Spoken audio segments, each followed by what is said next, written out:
Hoje eu vou mostrar pra vocês os livros que eu li durante esses últimos 2 meses, o mês de abril e o mês de maio, porque eu entrei numa ressaca literária muito grande nesses 2 meses. Eu entrei, saí, entrei de novo e saí da ressaca literária. Então tem livros aqui que fizeram isso acontecer, tanto livros que me deixaram nessa ressaca e tanto livros que me tiraram dessa ressaca. Por isso eu precisei juntar 2 meses, porque se eu fosse falar só do mês de abril, por exemplo, eu li um único livro. E aí o mês de maio salvou um pouco. Pra quem não me conhece ainda, eu sou a Sara, trago dicas de leituras aqui pra vocês toda semana, então se vocês quiserem mais dicas como essa, se inscreve aqui no canal. Como eu odeio enrolação na introdução do vídeo, vamos começar já com as nossas dicas. O primeiro grande vilão foi este livro aqui. Me prometeram que essa autora aqui era maravilhosa e que leriam até a listinha de compras dela. Porém, teve coisas que foram boas e coisas que foram ruins. Então, vou falar aqui pra vocês um pouco do contexto da história e já falando o que eu achei e quais foram as partes que me pegaram. Tudo que deixamos inacabado conta 2 histórias, tá? 2 histórias de amor, vamos dizer assim. A primeira vai ser a da Georgia e do Noah. O Noah é um escritor e a Georgia é bisneta de uma escritora. O que aconteceu aqui? A bisavó da Georgia faleceu e ela era uma escritora maravilhosa. Ela deixou um único livro inacabado, que era basicamente a história dela mesma, a história de amor dela com o bisavô da Georgia. Quando ela morreu, a família ali decide contratar um escritor para finalizar esse livro. E esse escritor vai ser o Noah. E aí a gente vai ter a história de amor desses dois. Mas eu quero contar primeiro a história de amor da bisavó, que vai ser a Scarlett, e do bisavô, que eu não me lembro o nome dele, tá? Porque a história deles é muito bonita. A Scarlett, que é a bisavó, ela deixou, além de deixar um manuscrito com uma boa parte do livro já escrito, faltou só o finalzinho mesmo, também tinham muitas cartas daquela época, tá? Porque o romance da Scarlett aconteceu na Segunda Guerra Mundial. A Scarlett era filha de pessoas nobres, eles tinham título de nobreza, porém, ela e a irmã dela decidiram lutar na guerra mesmo assim, fazer alguma coisa pelo país delas, mesmo contra a vontade dos pais. Na guerra, ela encontra o amor da vida dela, que é o bisavô. Ele era piloto da Segunda Guerra e ela era aquelas meninas que ficavam no controle, que ficavam ajudando os pilotos, só que da base, sabe? Então pensem na tensão dessa história. Ela via o cara que ela tava apaixonada indo pro céu pra lutar, para, né, bombardear e tudo mais, e a qualquer momento ele podia morrer. Os pilotos eram as pessoas que mais morriam na guerra, era muito fácil deles serem pegos. A história de amor deles tinha vários impedimentos, porque além dele ser um piloto que podia morrer a qualquer momento, a Scarlett até brinca que ela jamais namoraria um piloto, porque ela sabia que eles morriam muito rápido, ela não queria sofrer, mas enfim, aconteceu, eles se apaixonaram. Ela ainda tem a questão dos pais dela, que não gostavam desse piloto, porque ele era americano. E a Scarlett era inglesa, eles tinham, como eu disse, eles tinham título de nobreza e tudo mais, então assim, os pais não queriam qualquer coisa, e eles já queriam que a Scarlett se casasse com um outro nobre conhecido deles, num casamento arranjado, basicamente, para unir as heranças, né? A Scarlett engravida nessa época, então ela tá lá grávida também. Imagine, gente, é muito, muito legal essa parte da história, porque conta toda a tensão daquela época. A gente também tem a história da irmã da Scarlett, que as duas são muito unidas, muito grudadas, então é todo um medo, sabe? O medo de perder o namorado, o medo de perder a irmã, tudo era perigoso naquela época. Então, toda vez que o livro ia pra parte pra contar a história da bisavó, da Scarlett, era maravilhoso, muito bom. Realmente eu me apegava e ficava lendo até terminar aquela parte. Porém, agora a gente vai pra parte que me deixou de ressaca literária. A história da Georgia, que é a bisneta, e o Noah, que é o escritor que vai finalizar o livro da Scarlett. A Georgia é muito chata. Aquela mulher me irritou em tantos graus que assim, ó, toda vez que ia pra parte dela, eu parava de ler e eu ficava arranjando motivos pra não voltar a ler, porque eu sabia que eu ia ter que ficar páginas e páginas vendo aquela lenga-lenga dela, tá? Primeiro, era óbvio que ela e o Noah iam ser um casal ao longo da leitura, só que ela ficava se fazendo de um jeito tão assim, sem motivo, sabe? Porque se tivesse um motivo pra ela ficar se fazendo daquele jeito, mas não. Primeiro ela encontrava o cara e ela, ai meu Deus, que cara lindo, maravilhoso. Aí quando ela tava com o cara tava dando em cima dela, ela ficava, não, Deus o livre, jamais ficaria com esse homem. Era extremamente chato ficar vendo aquela lenga-lenga dela, uma mulher velha se fazendo de louca, se fazendo de cu doce. Aí depois tinha outra parte que o cara, ele tava escrevendo o livro da avó dela. Aí ela deixou no contrato assim, eu tenho que aprovar o final desse livro. Pra vocês entenderem, basicamente assim, o cara tinha 1 ano pra escrever. Ele ficou meses dando ideias e falando pra ela o que ele queria escrever e tudo ela falava que não quero desse jeito. Aí ela queria um final nada a ver. A avó dela era conhecida por escrever histórias de amor realmente muito boa. E ela queria, não, mas a história de amor... A minha avó não teve uma história de amor, porque a história, ela sofreu a vida inteira dela, então não pode escrever uma história de amor. E o escritor tava ali tentando explicar pra ela que não, a tua avó morreu, vai ser muito bonito dar uma história de amor pra ela, dar um final legal pra ela e tudo mais. E ela ali, enchendo o saco que não queria daquele jeito. Mas enfim, e se vocês lerem, vocês vão entender que não fazia sentido nenhum que ela queria ali pro livro. Então toda a parte que aparecia a Georgia era chato, porque era só isso que ela tinha pra entregar, sabe? Era ela se fazendo de cu doce pro cara, e era ela tentando estragar e impedindo que o cara terminasse aquele livro de uma vez, sabe? Ai, era muito chato. No finalzinho ali também, não vai estragar nada da história, isso que eu vou falar, mas o cara, ele mente que não acabou o livro ainda, porque se ele falar que acabou, aí ele vai ter que voltar pra casa, entendeu? Então ele já tava ali de casinha, então ele queria ficar um pouquinho mais de tempo com ela. Quando ela descobre que ele mentiu que não acabou o livro, ela transformou aquilo como se o cara tivesse feito uma grande merda, sabe? Ela transforma isso numa coisa tão gigantesca, uma coisa tão desproporcional, sabe? Que sinceramente, eu não consegui entender como é que a mesma autora escreveu a parte da Georgia, que era uma personagem extremamente chata, e a parte da Scarlett, que era uma personagem extremamente simpática e com uma história muito complexa e bonita. E a Georgia ali, uma sem graça, sem sal, sem história nenhuma pra entregar. Eu acho que a parte desse livro vai ficar um pouquinho mais longa, mas é pra vocês entenderem que esse livro aqui, eu li ele, eu fiquei 1 mês lendo ele, porque, como eu disse, chegava na parte de Georgia, não dava vontade nenhuma de ler o livro. Então, se vocês gostam desse tipo de história, assim, que é bem água com açúcar e personagens, assim, bem irritantes, então leiam. Mas se vocês não gostam, assim, vai com coragem. Se vocês quiserem muito, vão na coragem. Eu só não me arrependo de ler esse livro por conta da parte da história da Scarlett, que realmente, como eu disse pra vocês, é muito bonita. Mas aí vocês vão ter que passar pela tortura de ler a parte da neta dela. Finalmente a gente acabou o único livro que eu li em abril, aí a gente vai pro livro que eu comecei a ler em maio, e esse livro me tirou da ressaca literária, e vocês vão entender o porquê. Esse livro eu li no Kindle, tá? Ele é A Inquilina Silenciosa, ele tá disponível ainda. A Inquilina Silenciosa conta a história de um serial killer. Ele matava as meninas, tá? Só que uma dessas meninas, ele resolveu trazer pra casa dele. E ele deixa ela presa num galpão que ele tem na propriedade dele. É uma propriedade muito grande, então nos fundos ele tem um galpão. Ele transformou esse galpão, assim, à prova de som e tudo. Bom, enfim, por fora era um galpão, mas por dentro, assim, ele deixou totalmente pronto pra prender uma pessoa ali sem que ninguém soubesse. E ele deixa essa menina lá por 5 anos. Só que, o que acontece? Esse cara, ele é um cidadão exemplar, tá? Ele mora numa cidade relativamente pequena e ele é muito conhecido por ser um ótimo cidadão, todo mundo gosta dele. Ele tem uma família perfeita, que é ele, a esposa dele e uma filha, a filha super educada. Ele é aquela pessoa que ajuda todo mundo, ele trabalha como um faz tudo, assim, sabe? Sempre que alguém precisa de alguma coisa, ele é prestativo, ele ajuda, todo mundo gosta dele na cidade, ele tá acima de qualquer suspeita. Porém, depois de 5 anos que a mulher tá lá presa no galpão dele, a esposa dele morre. E aquela casa, aquela propriedade ali, era da família da esposa dele. Quando a esposa morre, a família pede essa propriedade, pede essa casa, porque eles querem vender. Eles querem se livrar dessa casa, não querem ter memórias dela. E ele vai precisar se mudar com a filha dele para uma casa de aluguel, que é muito menor, é só uma casinha ali, não tem, né, um quintal gigante para botar lá um galpão e prender a menina. A mulher do galpão, quando descobre que ele vai se mudar, ela fica desesperada, porque se ele se mudar, significa que ele vai ter que se livrar dela.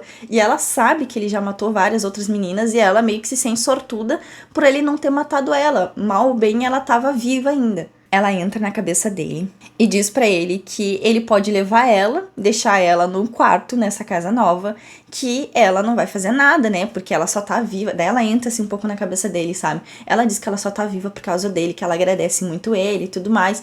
E bem aos poucos, de forma bem sutil, ela consegue fazer com que ele leve ela pra casa nova, como se ela fosse uma inquilina. Então ele conta pra filha dele que aquela mulher que vai morar na casa junto com eles é uma amiga de um amigo que tá precisando de ajuda, tá passando por um momento muito difícil. Essa mulher, ela fica sempre dentro do quarto, ela só sai do quarto pra comer com eles, então ela sai de manhã pra tomar café da manhã com eles.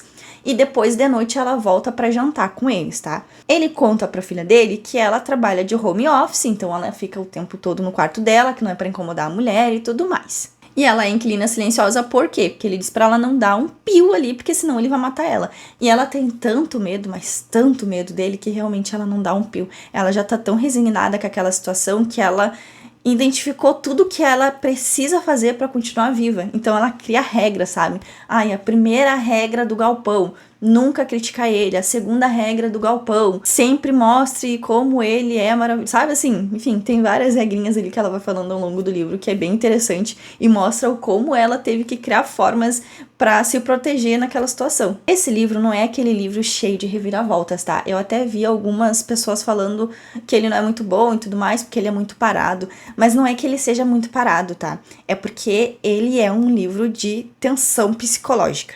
A gente vai conhecendo o passado dessa mulher, a gente tem ali alguns momentos em que passam a fala das vítimas dele, em um capítulo super curto falando sobre a perspectiva da vítima dele e mostrando assim, esse cara vai me matar, e agora o que eu faço? Sabe, basicamente isso, ele realmente mata elas. A gente vê a mente daquela mulher ali, porque ela sente falta da família dela, ela deixou uma família pra trás, ela deixou um passado pra trás, ela simplesmente desapareceu. Ela fica pensando se as pessoas estão procurando por ela. Ela mesma fala que ela tenta não pensar muito na mãe e no pai dela, porque é muito doloroso pra ela pensar neles. Pensar em como foi pra eles descobrir que ela desapareceu, que nunca mais voltou. E, obviamente, a maior tensão do livro inteiro é: ela vai conseguir fugir, ela vai conseguir sair daquela situação, ou ele vai matar ela antes. O medo é tão grande pra essa mulher que ela chega a paralisar, ela realmente não faz nada.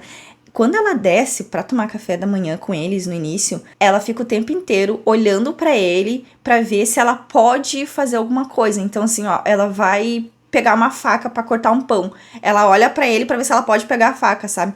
Ela tem medo de tudo, muito, muito medo. Então o livro é essa tensão psicológica mesmo, da gente ver que o que ele é capaz de fazer, se ele pode fazer mal para outras pessoas enquanto ela tá ali, se ele pode matar ela, se ela vai conseguir fugir ou não. Eu mesma não consegui parar de ler esse livro, eu li muito rápido porque eu queria muito saber o que ia acontecer. Apesar de as pessoas falarem que ele era um livro morno, eu não achei um livro morno. Eu achei muito interessante estar na cabeça daquela mulher e tentar entender o que ela ia conseguir fazer pra fugir. Eu tive só 2 livros que eu realmente adorei nesse mês, e esse aqui foi um deles. Esse livro me salvou da ressaca literária, porque daí ele fez eu conseguir pegar outros livros pra ler. Aí logo que eu terminei Inquilina Silenciosa, eu comecei a ler Coração Sem Medo.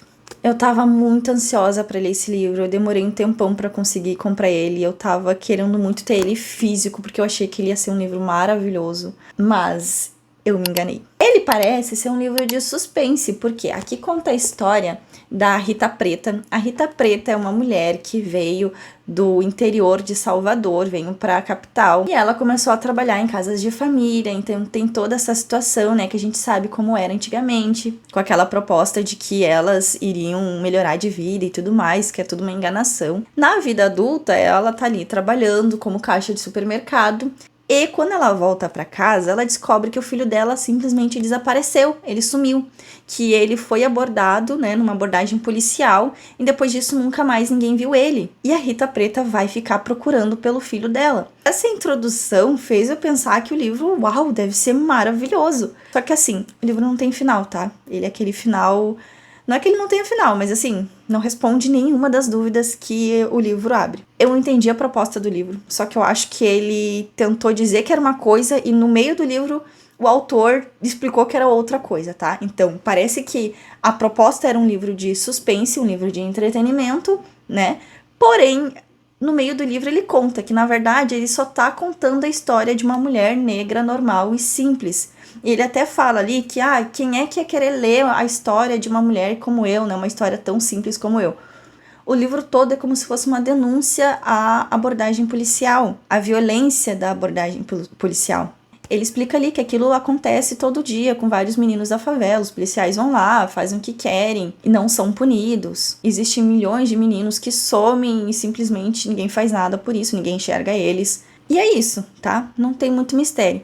Só que assim, sabe quando tu vai ver propagandas de um filme e parece que é um filme muito legal e tudo mais, aí quando tu começa a assistir o filme tu percebe que é um documentário? Foi basicamente o que aconteceu aqui. Esse livro é basicamente um documentário, ele não é entretenimento. O autor aqui só quis contar a história da vida de uma pessoa, só que não como se fosse entretenimento, como se fosse a vida mesmo. Só que a vida tem aquela coisa, a vida é chata, às vezes acontece uma coisa aqui, tu não vai saber qual foi o final daquela história, e é o que acontece aqui, várias coisas vão acontecendo e não tem final, não explica o porquê que aquilo aconteceu, justamente porque ele só tá contando a história da vida dela. E isso para um livro que tem a proposta de entretenimento não é legal. Na minha opinião, claro.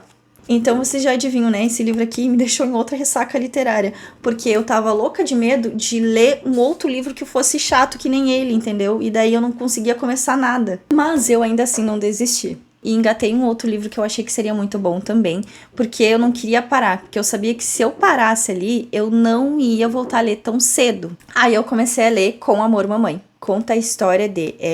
a protagonista principal aqui é a filha. A mãe dela morreu muito nova, assim, ela tinha uns 40 e pouquinhos anos.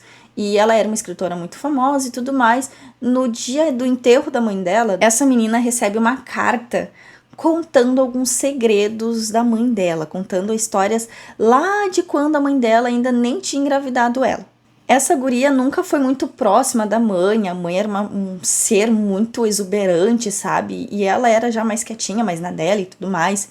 Deu a entender ali que ela nunca gostou, nunca teve um amor realmente pela mãe dela, mas era a mãe dela, né? Era o sangue dela, ela sentia falta sim. A mãe dela começou a escrever algumas histórias pra ela antes dela nascer. Ela nunca tinha dado essas cartas pra ela antes. Pra ser sincera, no início eu achei chato, tá? No início, eu não sei se era porque eu tava vindo daquela ressaca de livros ruins e tudo mais, mas no início eu achei chato, porém, depois ele começa a dar umas reviravoltas bem interessantes, porque é uma reviravolta atrás da outra, sabe? Essas reviravoltas dá vontade da gente continuar lendo o livro até terminar. É aquele tipo de livro em que todo mundo guarda um segredo e essa guria não sabe de nada, tá? A guria tá ali alheia.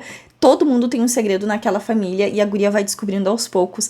E assim, vale muito a pena, tá? Eu indico muito esse livro pra vocês, porque ele tem uma reviravolta muito interessante ali no final. Não só no final, sabe? A gente vai chegando nessa reviravolta aos poucos e é muito interessante a gente tentar descobrir o que estão guardando ali, como é que chegaram naquela situação. Eu não quero falar muita coisa porque eu fico com medo de entregar, sabe, coisas desnecessárias e vocês acabarem não tendo a mesma experiência que eu tive. O último livro de hoje é o livro As Esposas. Esse livro eu também li no Kindle Limited. Ele conta a história de... A gente vai ter ali um homem que tem 3 esposas. E aí ele divide essas 3 esposas pelos dias da semana.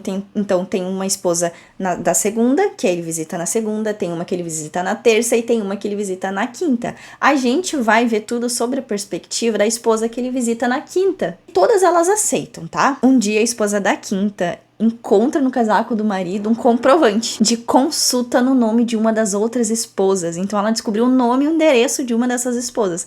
Ela fica muito curiosa e vai atrás dessa esposa. Assim, todas elas concordam, só que nenhuma delas sabe nem o nome das outras, nem onde elas moram, tá? A regra é que elas não podem se encontrar. E a quinta, ela vai atrás dessa esposa, ela começa a se aproximar, é a terça essa esposa, e ela vê que toda vez que ela encontra a terça tá com um machucado, um hematoma no braço, no olho. Então ela começa a perceber que a terça apanha do marido. Só que ela não consegue entender por que a terça apanha do marido se o marido da terça é o marido dela também. E o marido dela nunca foi violento com ela. Porém, a gente chega no momento do livro em que a gente começa a perceber que nada do que a gente leu até ali é exatamente o que a gente acha que é. tá? Porque a gente começa a entrar numa loucura psicológica.